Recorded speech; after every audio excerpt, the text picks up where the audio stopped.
So fascinatingly enough, there's this interesting thing. We find a fascination with love drama. And again, every movie has that, and every TV show has that, and how does it all work out?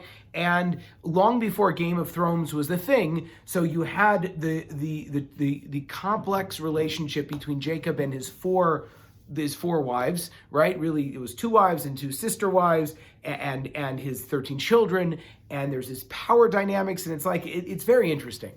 And the fascinating thing was Jacob is a good guy, a great guy, and he's trying to do the right things. And the matriarchs of the Jewish people are also very great women, but there's a lot of stuff that's going on there, and it's difficult. And one of the ideas is there's a lot, how do you structure this? Why can't we just have, why can't the Jewish people, frankly, just be started from a normal relationship? Mom and dad, they love each other, and then the next thing you know, there's a bunch, because that works great. You see Abraham and Sarah, they had a great relationship. Really, the perfect relationship was Isaac and Rebecca, because there wasn't any sister wives or anything like that coming in. But we don't hear much about that relationship after all. And the Jewish people doesn't come from that. You have Jacob and Esau come from that. But Jacob had a very complex love life, frankly, and all the kids coming out. And it's really fascinating because what are the themes that are coming out there? So one theme, which is amazing, is it's not just about love. There's a lot of duty, responsibility, obligations. It's an amazing thing. You would think that if you had spent 7 years of your life trying to marry a lady, and then you wake up in the morning and it's like her sister, you'd be upset. You just be like, well, I'm this isn't happening. I'm divorcing you. And the Medrash says, fascinatingly enough, that even more than that when Jacob accused Leah, and he was like, what, I called you Rachel and you answered Rachel. She said, well, you also are kind of deceitful. You know that, right? I just learned from you because you deceived your brother, which is again this is a very Jewish woman thing to say, right? But she's right. She stood up for herself. She didn't pull any punches. And so it's well, what are you supposed to do with that? So it's interesting because you see, and then on top of it, we find out that she became pregnant the first night. And Jacob somehow knew that. And so it wasn't just about divorcing his wife because she was going to have his child. And so there's a lot of very interesting lessons just out of the gate. The first lesson is that it's not just about love, it's about obligation, about responsibility, right? And that you owe, if you make a commitment, even if you didn't know what it entailed, you can't just break that commitment.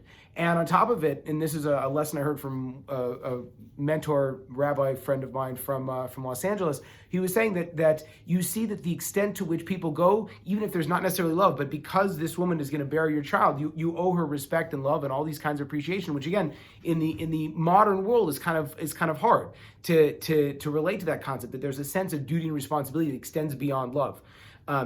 And then on top of it, it's very interesting. And again, it's a tragic story that it goes throughout all of the Torah. Is that Leah's heart? There's an idea that a man. It says that the man can only love one woman. He can be married to 2, but he can only love one.